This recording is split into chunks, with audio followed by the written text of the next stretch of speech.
어떻게 지내요? 시그리드 누네즈 장편소설. 정소영 옮김. 엘리. 시그리드 누네즈. 어떻게 지내요는 누네즈의 최신작으로 그의 문학적 성취를 다시 한번 확장해낸 작품으로 평가받는다. 죽음을 앞둔 친구와의 여행이라는 소재를 통해 죽음, 타인에 대한 공감과 연민, 여성의 삶 등 무거운 주제들을 감상적이지도 않게 가볍지도 않게 다룬다. 책은 그 여정을 함께하는 두 여성의 우정, 유대감, 서로를 이해하고 지탱해주는 모습을 그려내는 동시에 우리를 둘러싼 삶의 미묘한 단면들을 세심하게 포착해낸다. 뉴욕타임스 비평가들이 꼽은 올해의 책을 비롯하여 가디언, 피플 등 유수 매체에서 올해의 도서로 선정되었으며 베스트셀러에 오르기도 했다. 어떻게 지내요? 일부. 이웃을 오롯이 사랑한다는 것은 그저 어떻게 지내요 하고 물을 수 있다는 뜻이다. 시몬 베유. 한 남자의 강연을 들으러 갔다. 대학 교정에서 열리는 행사였다. 그는 교수였지만 다른 지역, 다른 대학의 교수였다. 그해 초에 국제적인 상을 받은 유명한 작가이기도 했다. 누구나 무료로 들을 수 있는 강연이었지만 강당은 반 정도만 차 있었다. 나 자신도 우연의 일치가 아니었다면 그곳 청중 사이에 끼어 있지 않았을 것이고 그 도시에 있지도 않았을 것이다. 친구가 암에 걸려 그 특정 암을 전문적으로 치료하는 그 지역 병원에서 치료를 받고 있었다. 난 그 친구를 보러 왔다. 수년 동안 만나지 못했고 병이 위중하여 어쩌면 다시는 못 볼 수 있는 사랑하는 나의 오랜 친구. 2017년 9월 셋째 주였다. 에어비앤비를 통해 방을 잡았다. 호스트는 은퇴한 도서관 사서로 남편과 사별했다. 프로필을 보고 자식이 넷이고 손주는 6이고 요리와 영화 관람에 취미가 있다는 것도 알았다. 그는 병원에서 3km 남짓 떨어진 작은 아파트의 맨 꼭대기층에 살았다. 깨끗하고 깔끔한 집이었고 희미하게 꾸민 향이 났다. 손님 방은 대개는 제 집처럼 편안하게 느낄 만한 방식으로 꾸며져 있었다. 플러시 천으로 된 카펫들, 푹신한 거위털 이불 위에 베개를 열어 늘어놓은 침대, 말린 꽃이 담긴 도자기 병이 놓인 작은 탁자, 문고판 미스터리 소설이 쌓인 침대 옆 협탁. 내게는 도무지 편안하지 않은 그런 장소였다.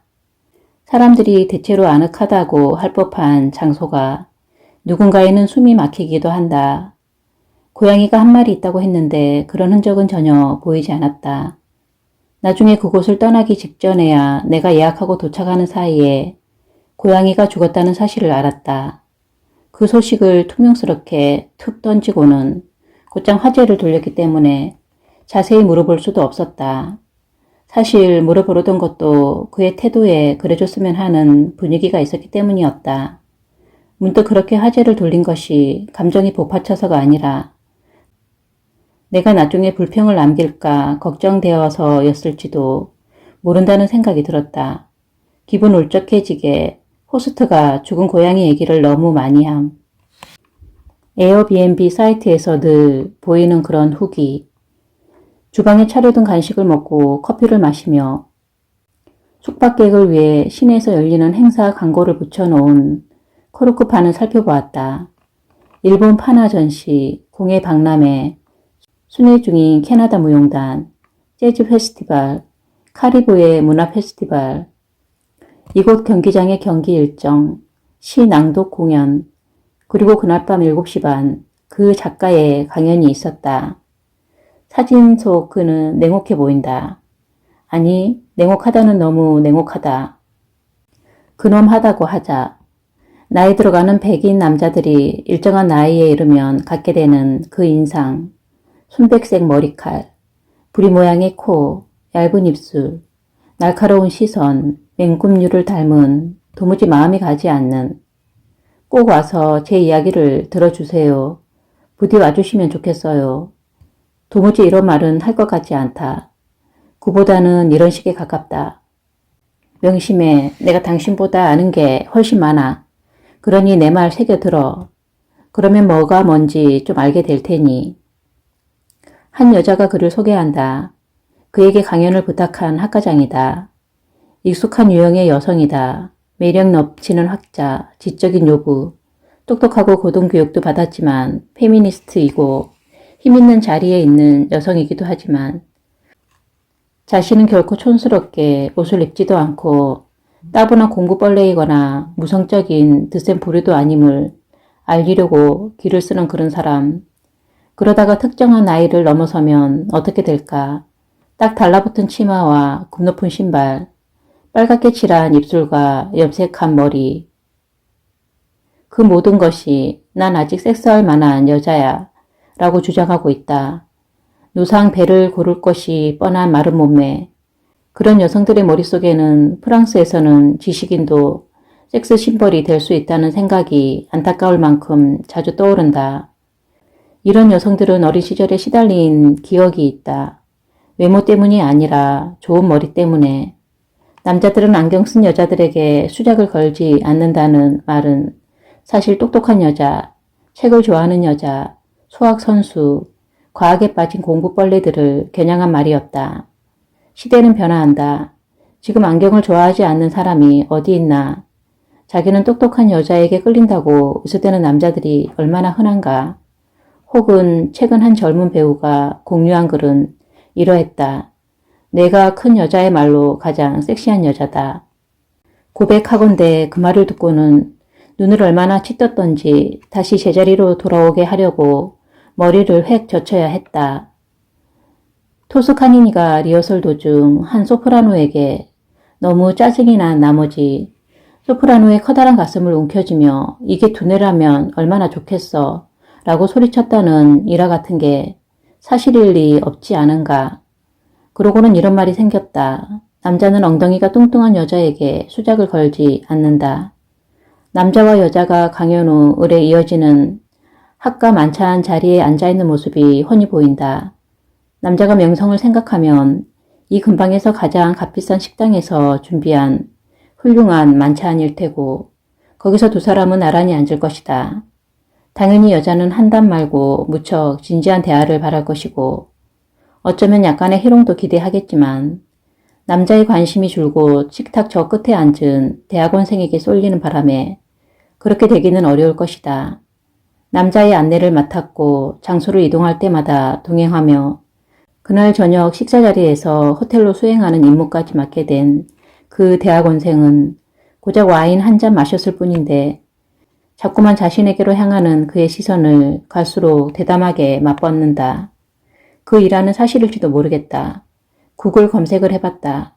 어떤 검색 결과들에서는 소프라노의 가슴을 진짜로 움켜쥐지는 않고 손가락으로 가리키기만 했다고 한다.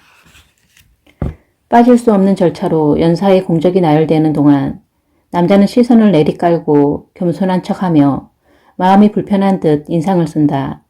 그런다고 아무도 속을 것 같진 않지만 교재 공부보다 강의를 얼마나 잘 들었나에 따라 성적을 받았다면 난 아마 낙제를 했을 것이다. 뭔가를 읽거나 누군가에 대화할 때는 집중력을 잃는 법이 별로 없는데 어떤 종류이건 강연만 들었다 하면 곤란을 겪는다. 작가들이 자신의 작품을 낭송할 때가 가장 심하다. 연사가 입을 떼기가 무섭게 딴 생각이 들기 시작한다. 게다가 특히 이날엔 유독 정신이 어수선했다. 오후 내내 병원에서 친구와 함께 있었다. 친구의 고통을 지켜보느라 친구의 상태를 본 내 당혹감을 행여 알아챌까 내비치지 않으려 기를 쓰느라 기진맥진했다. 병을 대하는 일, 그 일에 능란했던 적 또한 없었다. 그래서 자꾸 딴 생각에 빠졌다. 강연을 시작하자마자 그랬다. 이야기의 흐름을 몇 번이나 놓쳤다. 하지만 별 상관없었다. 강연은 그가 잡지에 기고한 긴 글에 기초한 것이었고 난 그 글을 이미 읽었기 때문이었다. 나도 읽었고 내가 아는 사람들은 다들 읽었다. 병원에 있는 친구도 읽었다. 짐작건대 청중도 대부분 읽었을 것이다. 적어도 그들 가운데는 이미 내용은 잘 알고 있기에 질문을 하고 싶어서 작가가 했던 주장에 대한 논의를 듣고 싶어서 온 사람도 있을 거라고 보았다. 하지만 그는 질문을 받지 않겠다는 특이한 결정을 했다. 오늘 밤 강연에 토론은 없었다. 하지만 그 사실은 그의 강연이 끝나고서야 알 수 있었다. 다 끝났다고 그가 말했다. 그는 어느 다른 작가의 프랑스어 문장을 번역해서 인용했다. 인간 이전에는 숲, 인간 이후에는 사막, 대재앙을 막기 위해 무엇을 해야 하든, 어떤 행동을 취하고 어떤 희생을 해야 하든, 인류에게는 그렇게 해보려는 의지가, 집단적 의지가 없음이 이제는 분명해졌습니다. 지능 있는 외계 생명체에게 우리 인류는 죽음 소망에 사로잡혀 있는 것으로 보일 겁니다. 다 끝났다고 그가 다시 말했다. 수세대를 거쳐 우리를 지탱해온 믿음과 위안도 이제 더는 없고 개개인의 지상에서의 삶은 어김없이 끝난다 할지라도 우리가 사랑했던 것, 우리에게 의미가 있었던 것은 계속 이어지며 우리가 속한 세상은 지속되리라는 암도 이제 더는 없습니다. 그런 시대는 끝났습니다. 우리의 세계와 우리의 문명은 지속되지 못할 겁니다. 이 새로운 삶을 지닌 채로 우리는 살아야 하고 죽어야 합니다. 우리 세계와 우리 문명이 지속되지 못하는 이유는 우리 자신이 온갖 힘들로 그것을 막아 세워 더 이상 버틸 수 없기 때문입니다. 인간 자신이 인간의 최대 적이라 인류를 몇 번이라도 절멸시킬 수 있는 무기들을 만들어냈을 뿐 아니라 병적으로 자기밖에 모르는 자들이나 허무주의자, 양심이나 공감 능력이라고는 없는 사람들의 손안에 들어가도록 방치함으로써 우리 자신이 무방비 상태가 되었습니다. 대량 살상 무기의 확산을 막지도 못했고 그 무기를 사용할 생각이 있는 정도가 아니라 아마 그러고 싶은 유혹을 억누르기 힘든 사람들이 권좌에 오르는 일도 막지 못하는 사이 인류 최후의 전쟁이 벌어질 가능성은 갈수록 커져가고 있으며 인간이 사라지고 나면 어느 고상하고 지능 높은 위 있는 종족이 우리를 대신하리라는 생각은 멋진 상상이긴 하지만 그런 일은 없을 겁니다. 인간의 멸종으로 지구가 다시 기회를 맞으리라 상상하면 아마도 좀 위안이 되겠지요. 그러나 동물계 전체가 파국을 맞을 겁니다. 그 어떤 악도 그들 탓에 생기지 않았지만 유인원과 다른 모든 생물이 우리 인간과 함께 파국을 맞을 겁니다. 그러니까 인간이 아직 멸종시키지 않았다면 말이죠. 핵의 위협이 없다고 가정해 봅시다. 기적이 일어나서 하룻밤 사이에 전 세계의 핵무기가 전부 산산이 부서져 버렸다고 해봅시다. 그렇더라도 우리는 여전히 수세대에 걸친 인간의 어리석음과 근시안적 사고와 자기 기만이 초래한 위험에 직면해 있지 않을까요? 자유로운 민중인 우리가, 민주주의 사회의 시민인 우리가 그자들을 막지 못했다는 사실이 기후변화를 부정하는데 너무나 열심인 그들과 그들의 정치적 조력자들에게 맞서지 못했다는 사실이 도저히 믿기질 않습니다. 게다가 바로 그자들이 이미 거기서 수조 수천억 이윤을 뽑아내어 역사상 유례가 없는 갑부가 되었다는 것을 생각해 보십시오. 하지만 세상에서 가장 강력한 나라가 그들 편에 서서 기후변화를 부정하는 세력의 선두에 서서 활개치고 있으니 우리 지구에 무슨 희망이 있겠습니까? 전 지구적 생태계 재앙에서 비롯한 식량과 식수 부족 때문에 생겨난 수많은 난민이 필사적으로 찾아간 곳, 그 어디든 그들이 따뜻한 환대를 받으리라는 생각은 터무니없는 것입니다. 오히려 반대로 우리는 머지않아 인간의 인간을 향한 비인도적 행위가 지금껏 한 번도 보지 못한 규모로 벌어지는 것을 목도하게 될 겁니다. 남자는 훌륭한 연사였다. 앞쪽에 놓인 강연대에 아이패드를 두고 이따금 시선을 내려 그것을 보았지만 원고를 그대로 읽는 게 아니라 통째로 암기한 듯이 말했다. 그런 면에서 배우 같았다. 좋은 배우, 훌륭했다. 단 한 번도 말하면서 주저하거나 더듬대지 않았지만 미리 연습한 분위기도 아니었다. 재능, 권위 있는 말투였고 대단히 설득력이 있었으며 분명 모든 말이 확신에 차 있었다. 이 강연의 토대이기도 한 내가 읽은 글과 마찬가지로 수많은 참고 자료를 들어 자신의 주장을 뒷받침했다. 하지만 그에게는 사람들이 자신의 말을 받아들이든 말든 개의치 않는다는 분위기가 있었다. 내가 지금 하는 말은 의견이 아니라 반박할 수 없는 사실이다. 당신들이 내 말을 믿건 말건 그건 전혀 중요하지 않다. 그런 식의 진정 그러하다면 나로서는 그가 강연을 하는 게 이상했다. 정말 너무나 이상했다. 자기 말을 듣기 위해 모인 사람들을 실제로 앞에 두고 이야기하는 거니까. 잡지에 실린 글에서 썼던 내가 기억하는 말투와는 다른 말투를 하리라 생각했다.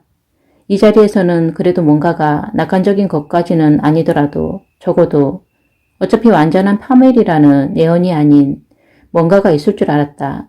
적어도 뭐라도 해볼 수 있는 길이 있다든가 하다못해 한 가닥, 다만 한 가닥일 뿐이라도 희망이라든가. 이제 여러분들이 내 말에 주의를 기울이고 내 말에 혼이 나갈 정도로 겁을 집어먹었으니 무엇을 할 수 있을지 논의해 봅시다.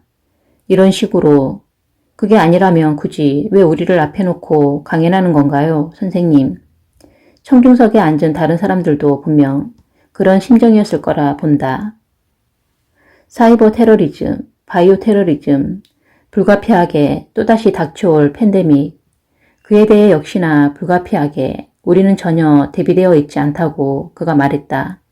무분별한 항생제 사용으로 인한 치료법이 없는 치명적 감염병, 전 세계적인 극우 정권의 발흥, 선전선동과 속임수가 정치 전술과 정부 정책의 기반이 되고 그것이 정상으로 여겨지는 상황, 생명과 자유에 대한 위협이 만연하고 있습니다. 반면 그에 맞설 수단은 턱없이 부족하고 그리고 몇몇 테크 기업들의 수중에 그렇게 막대한 권력이 집중되는 것이 그 기업들의 권세와 수익에 걸려있는 대중감시체제는 말할 것도 없죠. 미래의 인류에게 최선의 이득이 된다고 어느 누가 믿겠습니까? 이들 기업이 지닌 도구들이 언젠가는 상상할 수 있는 가장 무자비한 종말을 초래할 아주 놀랄 만큼 효율적인 수단이 되리라는 사실을 어느 누가 진정 의심하겠습니까? 그런데도 우리는 이 첨단 기술의 신과 주인들 앞에서 얼마나 무력한지 모릅니다. 완전히 끝장나기까지 실리콘밸리는 얼마나 많은 마약성 진통제를 더 생산하려는 것일까? 이런 질문을 할 법도 하지 않나요?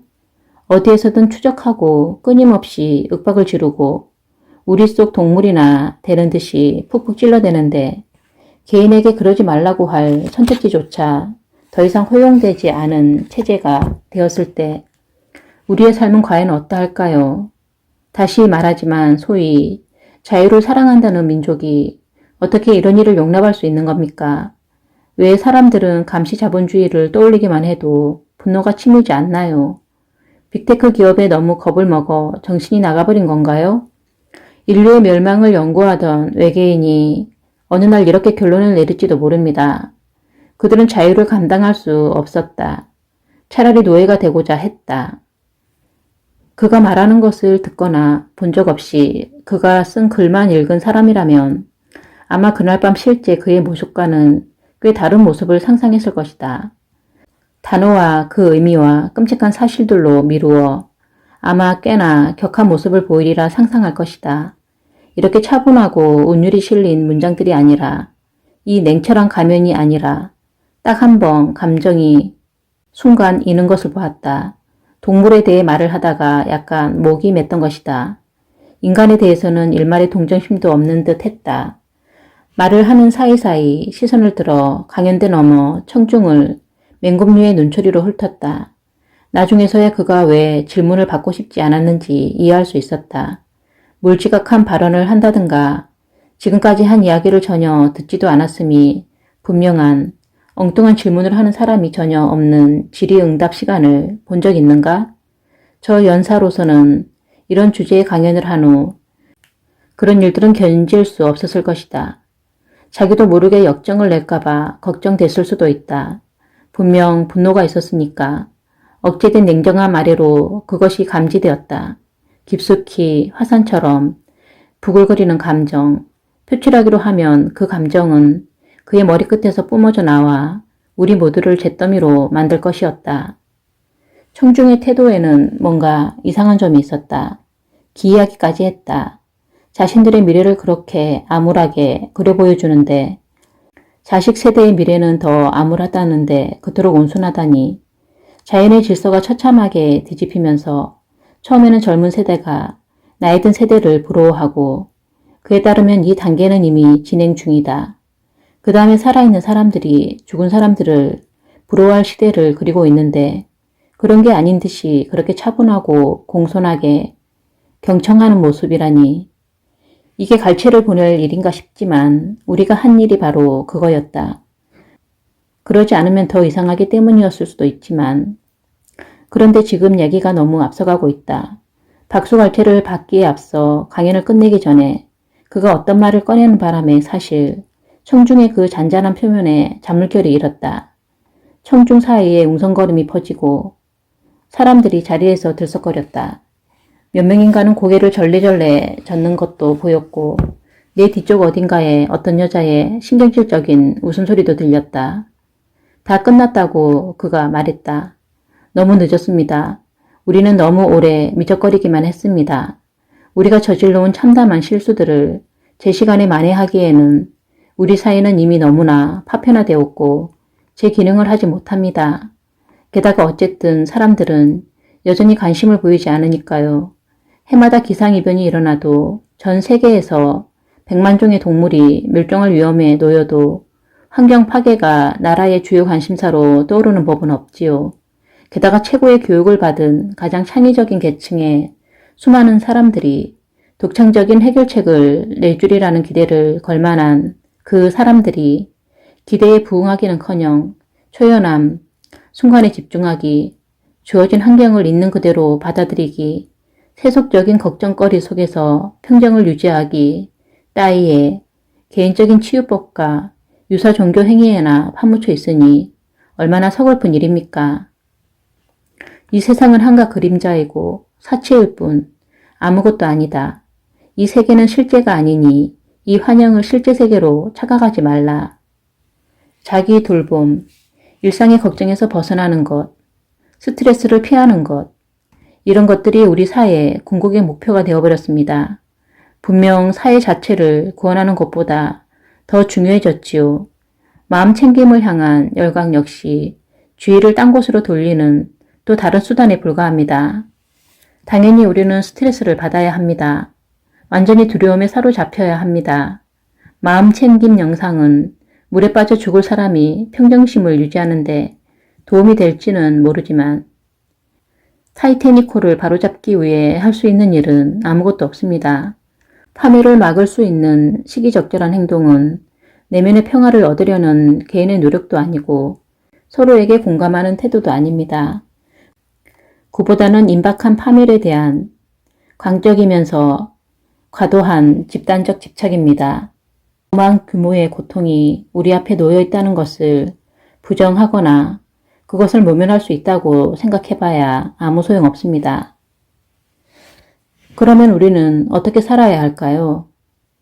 우선 우리가 던져야 할 질문 하나는 우리는 계속 아이들을 낳아야 하겠는가 하는 것입니다.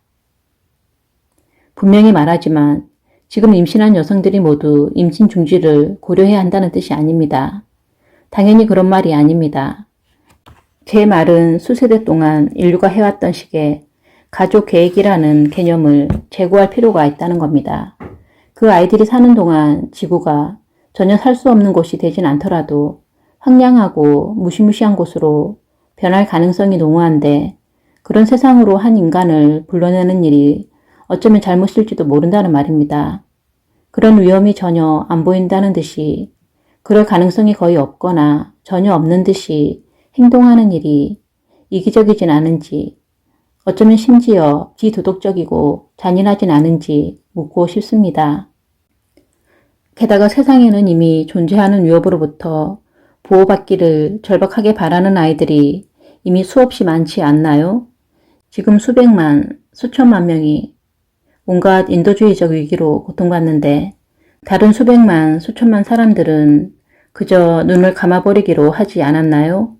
이미 고통에 시달리는 우리 곁에 하고 많은 사람들에게는 왜 관심을 기울이지 못하나요? 어쩌면 여기에 우리가 우리 자신을 구원할 마지막 기회가 있는지도 모른다고 그가 목소리를 높였다. 종말에 직면한 문명에서 도덕적이며 의미 있는 방책이 딱 하나 있습니다. 우리가 인류라는 가족과 우리의 동료, 생물들과 아름다운 지구에게 지금까지 저질러온 파괴적인 해악에 대해 어떻게 용서를 구하고 아주 작은 차원에서나마 그 보상을 할지 배우는 것입니다. 최선을 다해 서로를 사랑하고 용서하는 것입니다. 그리고 어떻게 작별 인사를 할지 배우는 겁니다. 그는 아이패드를 강연대에서 집어들고는 빠른 걸음으로 무대 뒤로 사라졌다. 박수 소리에서 청중의 당혹스러움이 묻어났다. 끝난 건가? 다시 나올 건가? 하지만 연단의 모습을 드러낸 건 그를 소개했던 여자였고 여자는 청중에게 참석해 주셔서 고맙다며 즐거운 밤 보내시라는 인사를 했다. 그래서 다들 자리에서 일어나 무리지어 강당을 빠져나왔고 건물 밖 상쾌한 밤 공기 속으로 쏟아져 나왔다. 기록적으로 기온이 높은 해였지만 그곳 그달의 날씨로는 계절에 딱 맞는 기온이었다.